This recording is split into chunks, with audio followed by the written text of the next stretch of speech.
What's up, guys? Welcome to Rob the Art Teach interviews. Today we have a very special guest. We have Dr. Lisa Whittington, who is a phenomenal artist whose work has been featured all over, has been in shows, all different sorts of things. And I'm excited for us to be able to hear from her today. So, guys, let's welcome Dr. Lisa Whittington.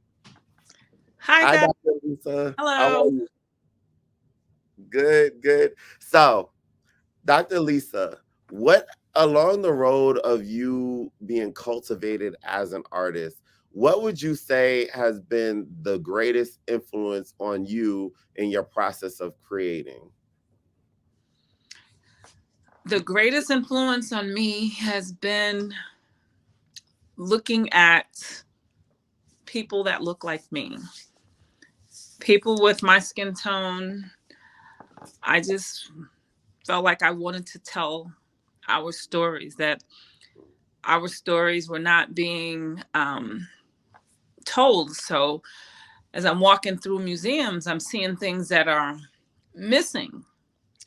And I enjoy looking at Picasso and Van Gogh and Michelangelo and Frida Kahlo and everybody else. But Yeah. then I turn around and I ask a question about, well, where's the artist that look like me? Okay, so, and, you know, so there's a lack of that. And I did pose a question to one of my professors, and he said, well, maybe you may have to be one of them that have to change it. So, Yes. somehow here I am. I love that because you recognize the problem, one, and then you became the solution to the problem. So it's almost like you created your own lane because it was something that you felt was missing that you needed to address. And that's one of the ways that we often see people use their voice. They are the answering a problem that they see going on, and that's one of the ways that creating your own lane, it that's a foundation to creating your own lane. So in the aspects of you creating your own lane and you being the answer to a problem that you saw in the realm of the arts, um who has been your greatest inspiration in the As an process of you artist, creating as an artist? everybody that knows me knows that my favorite artist is Vincent van Gogh. Mm, He is my favorite artist because, for a number of reasons, when you start to dig into his story and you start to look at his work, you start to see how amazing he was. For one thing, Vincent van Gogh, he was very different from the rest of the artists that were around him. mhm, And because he was different, nobody wanted to paint with him. mm. They considered him a failure because he was using thick paint when everybody else was using, smoothing out their paint or using paint a different way. But he stuck to his vision. And even though it made him sad sometimes because, people turned their backs on him and they laughed at him because, well, you haven't sold any paintings. Yeah. But here's the thing is when I go into a museum and I go to see Starry Night, which is my favorite painting, and all of those artists that made fun of him, they are the prelude to his artwork, which is the star of the show. Yep. And I always tell my students about Van Gogh because there's a lesson in that. Mm. That if you have to do you, don't worry about what other people are doing. You have to do your style. Your style may not be like other people's style. Sometimes you are ahead of your own time. Van Mhm. Gogh was ahead of his own time because now when you go in the museum, everybody wants to rush to see his work and they're just passing by. They glance at the other artists that used to make fun of him now. And Yep. so, you know, Van Gogh is, I always uphold him. I always uphold his story because there's such lessons in there for all of us. Definitely. Definitely. So you said you mentioned Van Gogh and his style, and it piqued my interest. How long did it take you to finally figure out your style? Because as artists, we go through a whole path of exploration of different sorts, different themes, different schemes, painting, drawing, photography, all different kind of things. When do you feel like you finally found your style, and was your style greatly influenced by the artist you were influenced by? Well, I have some other influence as well, but Van Gogh is my number one. My other people that influence me is Basquiat, Mm, because of his cryptic, symbolic style. And then there's Frida Kahlo, which I love how she wrote her autobiography in paint. She didn't use paper, mm, she used paint. And then I like Picasso as well, because Picasso, he kept the art world on his toes. He was another one who felt like, I'm going to do it my way. I'm not going to do it your way. And they were calling him ridiculous for some of the things that he was doing, but he kept on doing it anyway. And then there's also Jacob Lawrence. Jacob Lawrence, he was very important in documenting African American history, and he felt an urgency, and I understand that urgency that he felt. And then there's also Romare Bearden, which his collages just inspire me. So I'm so sorry, I forgot what the question was. I got all you're in. you're good. I said um it was geared towards you in developing your own personal style and creating, Oh, okay, I remember and now. the influences that went into developing your own style. So when did I know? There was a point, and I think every artist is going to have this point that they're going to go through, in which they don't know what their style is, or they don't know who they are. But here's what I did, what I found out who I was. Sometimes you got to stop listening to other people. Don't Yeah. let anybody put you in a box. You got Yes. to stop listening to other people. And sometimes you can hang around too many other people, and then all of a sudden you're trying to do everything that they're doing.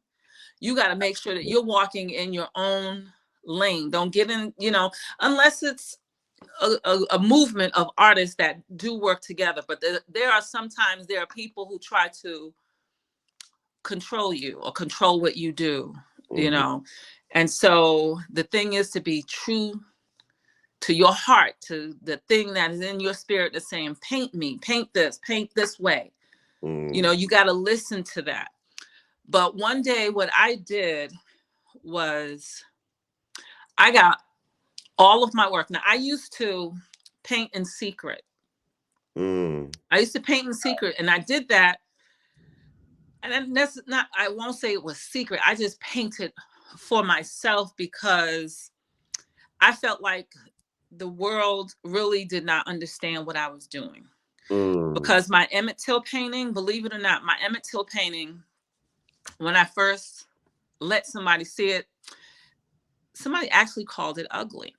Wow. Even though I do not believe that my painting was ugly. And it's an ugly thing of what happened to him. So I chose to paint an ugly situation, Mhm. but I chose to tell the story. And that's how I knew the world wasn't ready for what I Mm. was doing. But I didn't stop painting. And that person was very uneducated in the arts anyway. They was looking for more for something that you can hang over your dining room table or put over your fireplace. But sometimes it just don't come out that way. Yep. And Absolutely. so after that situation happened, I just said to myself, they're not ready for what I'm doing. I must do what's in my heart. And I just came home and I painted and did my things and hung them up around my house. And then, I started wondering, well, what is your style, Lisa? So I took everything down. And this is how you do your own research on yourself. I took everything down and I started to categorize everything. So I pulled this painting down. I said, well, what inspired it? Mm. And I put them all into groups. And I wound up, I had three muses.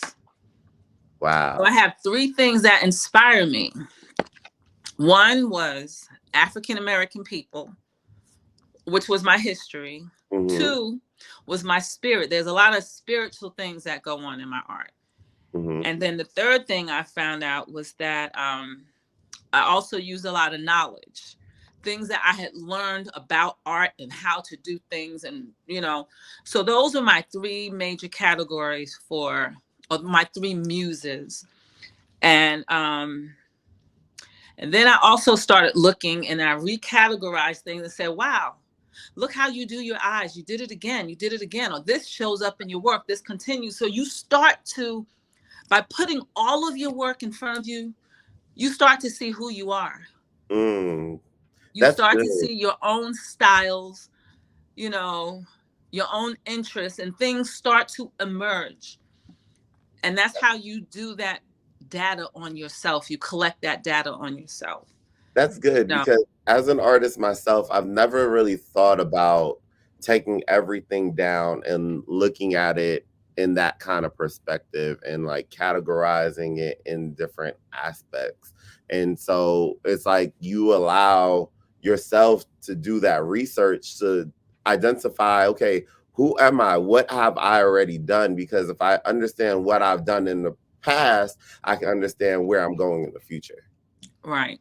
So I love that. I love that you said that because so many students may get caught up in my work is not as good as the person next to me because they're really good at drawing eyes this way. But if I really stay true to my style and I stay true to what I'm passionate about, my work stands out in its own right because I created it. It means something. And with you saying that, I remember in kindergarten, I used to look at all the kids and I'm like, oh my gosh, their artwork is so much better than mine. I'm thinking this. Oh, I want to draw like him. Or I want to draw like her. Look how pretty she drew with this, draw the sky. But then my teacher came to me, and I credit my kindergarten teacher for putting me on my path. She Mm, came to me and said, Lisa, I chose your artwork to put up in City Hall. I hope you get to see it. She didn't choose the other kids. She chose mine. So I'm so worried about my work looking as good as somebody else's when there's a world out there looking at your work and seeing something else. Because here's the thing, and I always tell my students, if you're doing everything like everybody else, nobody's going to see what you're doing. mm, that's So good. don't always try to blend in. If they're doing something, it's already been done. Do you? That's good. That's good because it's crazy because I've had an experience, but mine was the opposite. Where growing up in New York, I was in elementary school in Queens, and we had an opportunity for our work to be featured in the museum. And I was known as like the artist in the class. And like I just was so passionate about what I was creating. And we had to create these portraitures of the person that we were partnered with, and like was like, I'm gonna do my best because I really want this opportunity. And I like tried and tried and tried and like tried to perfect everything down to a T. And then I remember when my work didn't get picked, I felt crushed. And it was a defining moment for me as an artist to say, okay, do I allow my work to be judged where I value it or devalue it based off of what somebody else's perception may be? Though it didn't get picked, do I stop or do I keep going? Do I keep creating or do I let this moment of one circumstance stop me and cause me to doubt who I am as an artist? And And that's going to happen. yep, and it was a really struggle point for me because that was the point where I decided I would stop creating for other people, but I would create for me. And so that's where I started just making things out of the joy of creating it for myself versus the Right. joy of creating it for other people. And that's where the difference between a commercial artist and a fine artist comes in. Commercial art, your job is to please people. Oh, the nose don't look right, or you need to do this, or add some of this. I want it to be yellow and green, or whatever.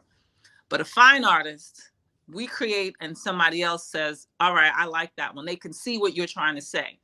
What your perspective is dominant, not the perspective of what somebody wants you to create. Then you fall into the realm of being a commercial artist. Mm, that's good.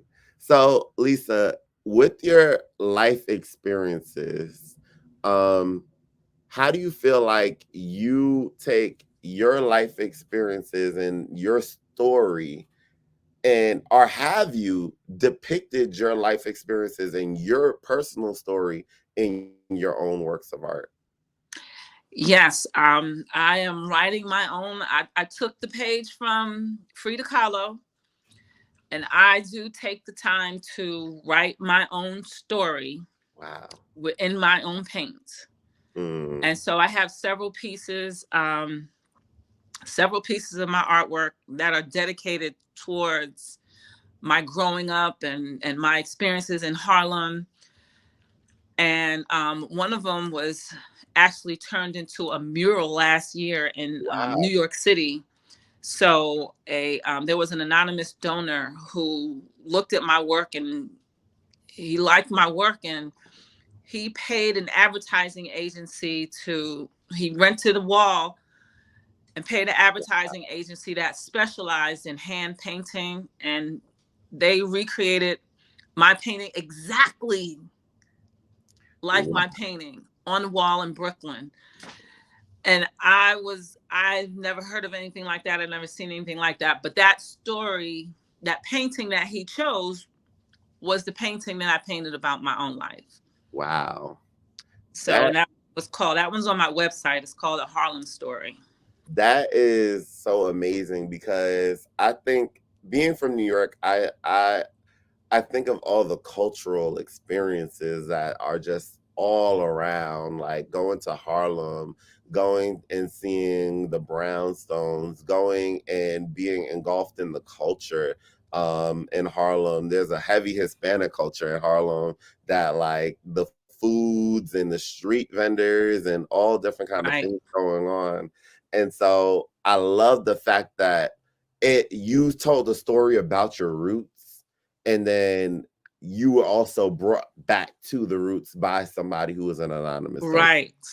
And that That had so much meaning for me. My heart was just so touched that somebody was looking at my work that way. Because sometimes there's some people that feel like my work is too strong, or it's too, mhm, you know, they want the stuff that is not as bold. But some people are going to love your work and some people are not, yeah, and people come from their perspective of what they want to see. And so I've come to accept that, and that's just what it is. That's how the art world is. yes. So what would you say has been one of your greatest successes as an artist thus far?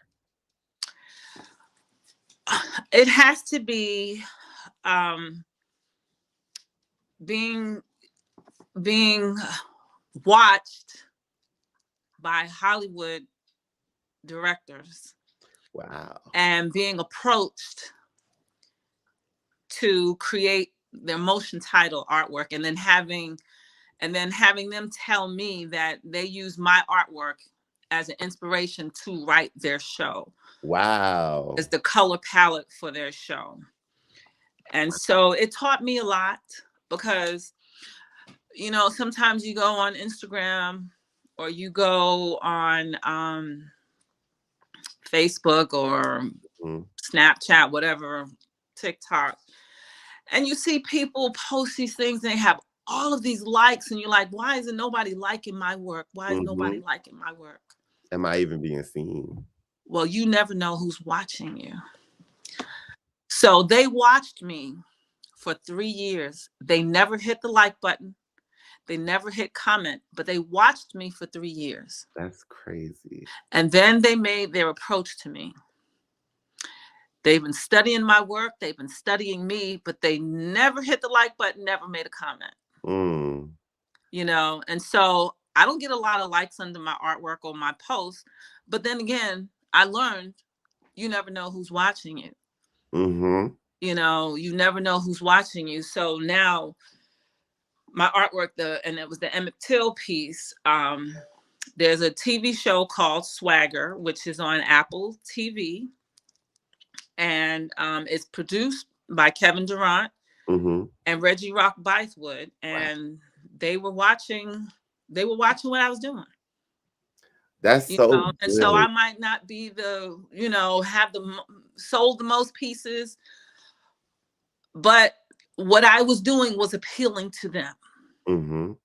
That's so good that you said that though, because there's such a culture around needing likes, needing loves, needing shares, that a lot of times people are valuing what they're doing based off of people's responses to it. Exactly. And you don't ever know how many rooms you've entered and how many rooms people are looking at your work and saying, this is Exactly. phenomenal in, and how many people are talking and having conversations about what you're doing, and they're waiting on their opportunity to provide you an opportunity. So I'm Right. so glad you shared that, because it just spoke to not only me, but spoke to other people and Right. students who are going to watch this, that are maybe looking and saying, dag, nobody will engage with my content. But no, your content is They were not purposeful. engaging with my content. They were Mm, not engaging, and I don't even have that many followers. yes. But they put my artwork on a show that is showing in 100 countries. Yes. I just celebrate that, because that is phenomenal. So Lisa, one last thing for me that I want to ask you. I want to ask you, and I'm just going to give you the whole screen to say it. I want to ask you to send a word of encouragement to any artist who's coming up, any student who may be in the arts. I want you to speak a word of encouragement to them on their process of growing as an artist and the process of finding themselves along the road of their own creativity. All right. Well, first, I'm going to tell you, don't worry about what other people are doing. Worry about yourself. Worry about your art. Get as much knowledge as you can. Pay attention to what your art teachers are telling you. You never know everything. You can always do something to improve yourself, but don't worry about if people don't like your work, because it's not going to appeal to everyone at the same time. It's just not. So don't go trying to please everyone. The person that you need to please most is yourself. So to thine own self, you be true. And you never know what the universe has in store for you. So you got to be true to yourself, number one. Don't go counting no likes and all that other stuff, because those things are, you really needed something, because you count on those people. So count on yourself. Be true to yourself. Amen. So, guys, I just want to say thank you again to Dr. Lisa Whittington, for taking the time out and really allowing us to learn more about her process, her overall as an artist. It's been a pleasure, Lisa. Well, thank you so much. And good luck, everybody. Bye.